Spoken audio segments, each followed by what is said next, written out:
Estamos de regreso para platicar con nuestro amigo Bernardo Barranco sobre su más reciente libro, El infierno electoral, el fraude electoral del Estado de México y las próximas elecciones de 2018. De acuerdo con esta obra, lo que se vivió en el Estado de México fue un fraude sistémico, más allá de nuestra idea de elección de Estado. Y esta compleja operación es un adelanto de lo que podría ocurrir o podríamos padecer en este 2018. El libro sostiene que no es una simple hipótesis, ya que seis ex consejeros electorales, una consejera en funciones y un ex titular de la FEPADE documentan por primera vez en la historia a este nivel la montaña de irregularidades que se vivieron en el proceso electoral mexiquense y explican por qué el fenómeno puede repetirse el próximo 1 de julio, ahora a escala presidencial nacional. Para platicar del infierno electoral se encuentra con nosotros su autor, como le dije, nuestro amigo Bernardo Barranco. Bernardo, ¿cómo estás? Muy buenas noches. Leo, buenas noches. Bueno, la gente siempre ve a Bernardo Barranco y cree que vamos a hablar del Papa, la Iglesia, los obispos, pero la verdad tiene que saber la gente que tú también tienes otra vida y que fuiste consejero electoral en el Estado de México, ¿no? Así es, casi 18 años he sido consejero, tanto a nivel local del INE como a nivel del IEM. Sí. Entré en una época de crisis en el año 2005 y después regresé al INE. Es decir, y todos los que escribimos, todos han estado a lo largo de los últimos 20 años presentes, han sido actores electorales, ¿no? De tal manera que es un texto que está documentado, no por lo que leímos, no es de analista, lo vivimos. Hay un texto que está escrito en primera persona, me dijo, yo le dije, tal, porque son testimonios. ¿Qué tipo de fraude hubo en el Estado de México, Bernardo? ¿Qué encontraron? ¿Qué nos encontramos en el libro? Mira, para empezar, el tema del título del libro. Sí. El infierno electoral, ¿no? Tú me hacías broma hace un momento que por manejar temas religiosos, pero en las grandes tradiciones religiosas el infierno es un submundo donde habitan los seres más retorcidos, los fraticidas más retorcidos, ¿no? En un mundo de caos, en un mundo de castigos. Y en el Estado de México, en los últimos 20 años, es ese mundo retorcido del cual, o sea, no, hay los nueve círculos del infierno de Dante, ¿no? Es la ajena del mundo hebreo. Es decir, en el Estado de México no se anda uno con cuentos. Hay una especie como de estancamiento en la cultura política en el Estado de México. Claro. Y uno parece donde no ha habido alternancia, ¿no? No ha habido alternancia y donde uno parece estar en el siglo pasado, ¿no? En ese viejo priismo autoritario, en esa cultura política de las formas, ¿no? Atlacomulco. Atlacomulco, tal, que es una característica muy importante. Es decir, el tema de la permanencia en el Estado de México no es solamente un problema de permanencia política, ¿no? No es solamente la conquista del poder, sino porque el grupo Atlacomulco tiene también una característica muy importante. Son negocios, son empresarios. Sí, señor. Perder el Estado de México es perder grandes negocios que se usa con los recursos, con el los gran padrino del grupo Atlacomulco, don Carlos Jan González. Carlos Jan González. Que hay una estatua enorme ahí entrando a Toluca. Que está con las dos manos así, como dando. Monsiváis, una vez pasé ahí sobre el Paseo Toyocan y me dice, por un lado está una bolsa de dinero y por otro lado unos brasieres, probablemente. Carlos Monsiváis. Oye, pero pues el que famosamente dijo político pobre, pobre así político, es. ¿No? Sí, la característica del Estado de México es que los políticos tienen negocios y los empresarios hacen política. De tal manera que están mezclados. Hay una mezcla muy grande. El libro lo que pretende es remasterizar un concepto que se ha desgastado, que es elección de Estado. Cuando decimos elección de Estado, siempre decimos, bueno, son los dados cargados a un candidato en la época de simulación que hubo en el siglo pasado, en donde pues son apoyos económicos, logísticos, mediáticos, etc. Ese concepto tiene que ser resignificado en la experiencia del Estado de México. ¿A qué me refiero? Me refiero a que en el caso del Estado de México, elección de Estado es la conversión del aparato de gobierno en un aparato electoral. Lo que era el PRI de antes, ¿no? Pero en este caso es todo. Tenías un debate sobre la Procuraduría hace un momento. Correcto. Y la utilización facciosa. En el caso del Estado de México, todo es faccioso. Todo.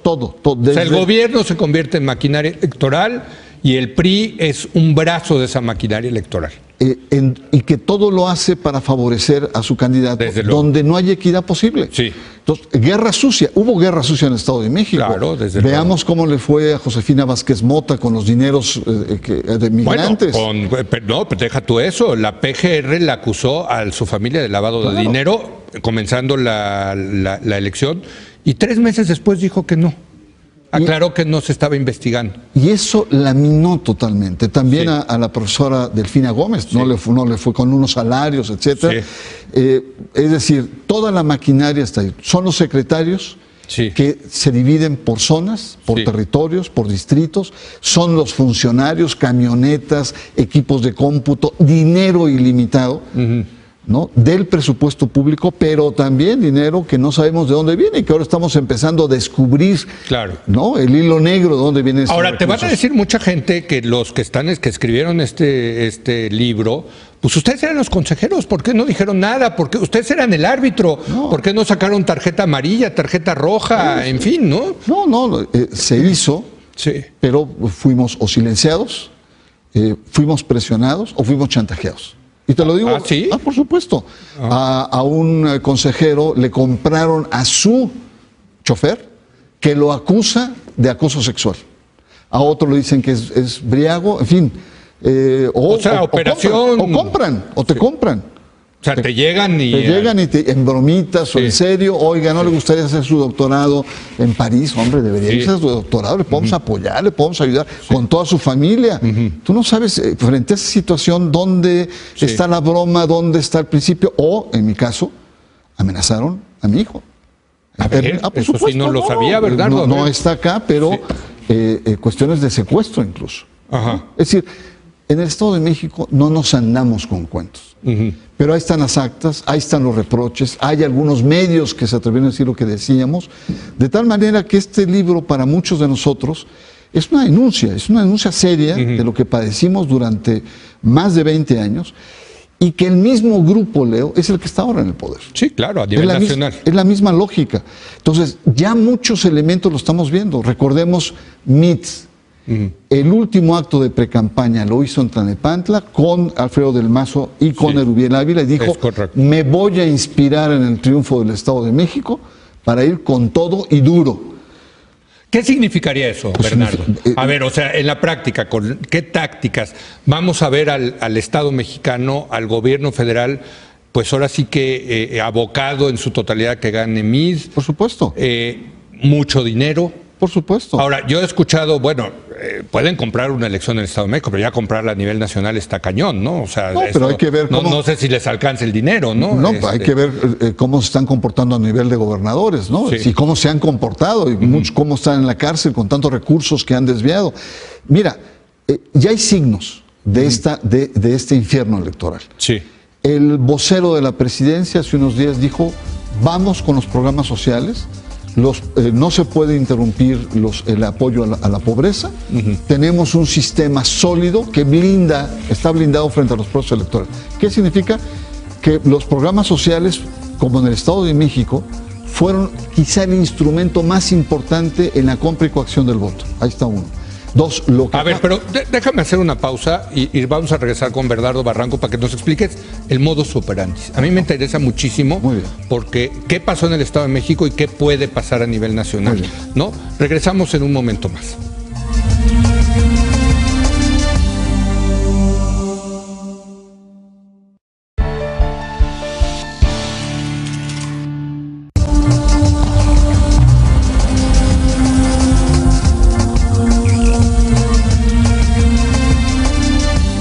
Bueno, regresamos con nuestro amigo Bernardo Barranco a su más reciente libro. En realidad él lo coordina porque es un escrito, un libro entre varios autores.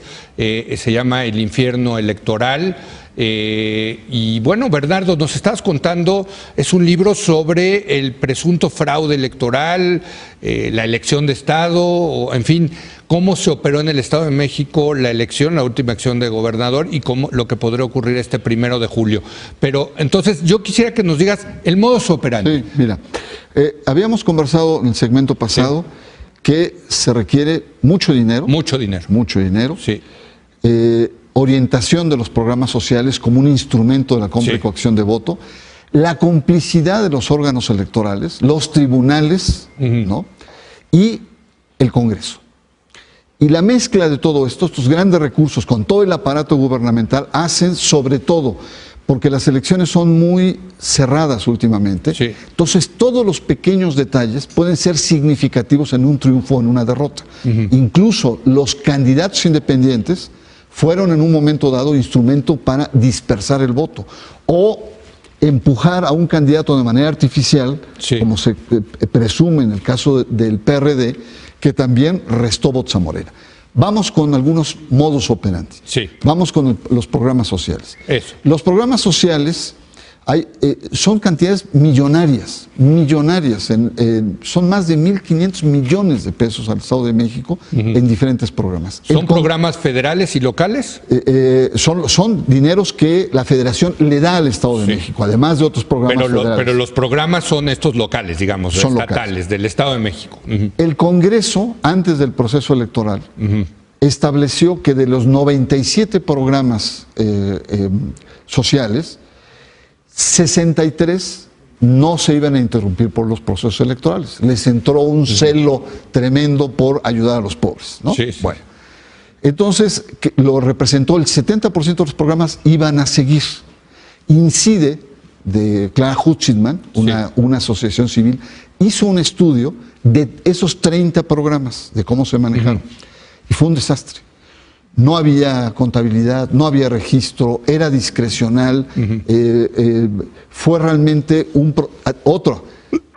todo ese dinero se gastó en el primer semestre, es decir, se gastó durante la jornada electoral. Ya no tienen dinero para el segundo semestre, por eso es que hasta ahora están poniendo las tarjetas rosas, hasta ahora. Las tarjetas rosas, sí, claro. Ahora, ¿qué pasa? Que fue fundamentalmente en el mundo rural.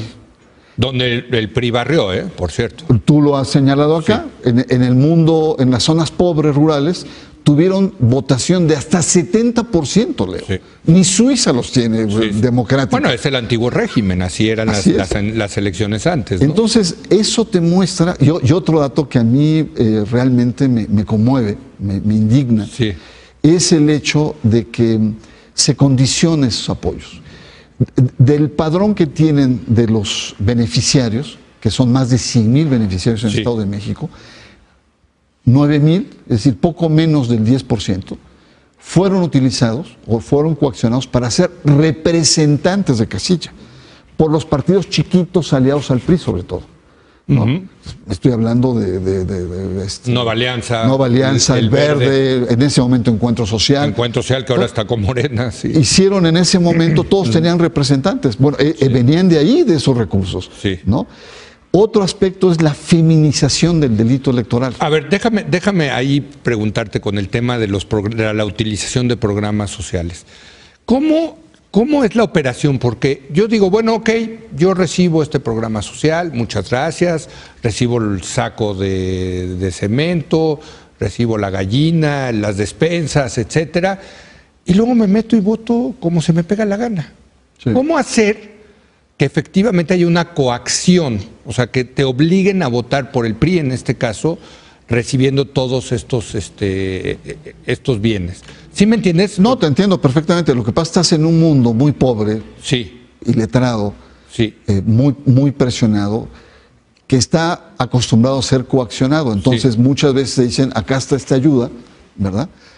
Y para el siguiente va más ayuda, pero tú tienes que funcionar conmigo, tú tienes que estar conmigo. Tienes que votar por el PRI. Es el partido. Pero ¿cómo hacen que efectivamente la gente vote por el PRI? O sea, ¿confían en la ignorancia de la gente? No, o sí hay una manera de checar que yo sé que sí votaste por el PRI y te sigo dando los apoyos, no votaste por el PRI, te saco de la lista. Ahí es donde yo te estaba comentando la feminización del delito electoral. A ver. Son mujeres. Sí. Ya no es el antiguo mapache que estaba ahí, ¿no? Mafioso y tal. Son mujeres, son amas de casa como también, que funcionan como operadoras electorales. De las 263 denuncias, el 70% son mujeres de muy escasos recursos. Ellas son las nuevas operadoras políticas. Entonces, ellas, junto con, recogen las credenciales en el momento de la elección, las reparten a la hora que van a votar, están planteando a la gente que va a votar que están siendo observados, que van a votar por el partido, que van a votar por la causa y que van a seguir recibiendo el apoyo. Y la gente lo hace. La gente lo hace. Aunque pueda meterse a votar y votar por otro partido. Pero la estadística no lo plantea así. No, claro, la mayoría acaba votando por el PRI. Claro. Pero es que te pregunto porque hay toda esta cosa de que luego les piden que saquen foto a la boleta y esas leyendas que son más urbanas, yo creo, ¿no? Es el ofrecimiento, es el convencimiento y el grueso. Y el que lleva el control son las mujeres. Han sido mujeres. En los últimos, esa es la novedad, digamos, del proceso. Sí. Y el otro aspecto también, para redondear este punto de los programas sociales, es la complicidad de los órganos electorales. Fueron de manga ancha, dejaron pasar las cosas. ¿El instituto? Y el INE también. El INE también. El INE, Lorenzo Córdoba fue varias veces al Estado de México, ya habían pasado las campañas, y dijeron, no, pues que se sigan dando los programas sociales, pero que no hagan mítines y que no sea publicitado. Sigue siendo válido porque hay que atender a la gente pobre. ¿Pero el INE tiene jurisdicción en la elección local? La reforma del 14, en la reforma del 14, el INE atrae gran parte de las responsabilidades electorales locales. Sí. Por ejemplo, la capacitación, los capacitadores, el montaje de las urnas. Bueno, los spots de radio y televisión los llevan ellos. Es decir, ¿no? Antiguamente los OPLES, con la reforma del 14, cerca del 70% de las responsabilidades pasaron al INE. O sea, el INE tiene una responsabilidad, es corresponsable mayor, porque además tiene mayor autoridad frente a lo que pasa en los procesos electorales. Entonces ahí los dos órganos fueron de manga muy ancha. ¿Presionados, tú crees, Bernardo? Presionados por los partidos también, pero también hay que entender que las oposiciones en el Estado de México son muy endebles. No, te pongo el ejemplo. Ahora se acaba de haber un gran debate en el Estado de México, porque tú sabes muy bien que si no hay 3% de votación, tú pierdes tu registro. Correcto. ¿No? Por eso el Verde y Nueva Alianza lo perdieron. Allá no llegaron ni siquiera al 1%. Sí, correcto. ¿No? Pero la suma de piquitos fue lo que permitió a Alfredo del Mazo ganar. Sí. Y entonces pues correspondía que no iban a tener prerrogativas. Pero llegaron a un acuerdo, apoyados por el propio gobierno, de que no. De que tiene que ser una elección equivalente, y esa fue elección de gobernador. La que vale es la intermedia que se hizo en el 2015, esa sí vale.